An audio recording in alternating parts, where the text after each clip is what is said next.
Hey, kembot. And for today's video, gagawa nga po pala tayo ng itlog ko. Hindi, itlog na maalat po. Itlog na maalat ko, hindi itlog na maalat ng pugo. Hindi, itlog na maalat ng pato. So yun nga, nakakuha nga kami ng panibagong dalawang itlog na naman. Idadagdag namin sa mga nakuha namin itlog noon.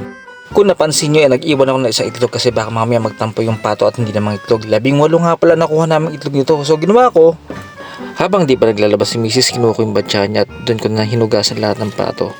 Hindi pala pato, yung itlog ng pato. So yun nga, ginamit ko ng sponge para mapabilis ang paghugas ng mga eggs nito. Pagkatapos hugasan, bumili nga ako ng maraming asin at ginawa ko sa mga itlog, minekos-mekos ko lang. So ayan nga, iniikot-ikot ko ang mga itlog, binabad ko sa napakaraming asin. Table salt nga pala ginamit ko niya. So ayan, nakababad na sila, kinulang pa. Kaya nga ginawa ko, binudburan ko pa ng maraming asin. Pagkatapos yan, syempre maghihintay tayo ng mga 20 days.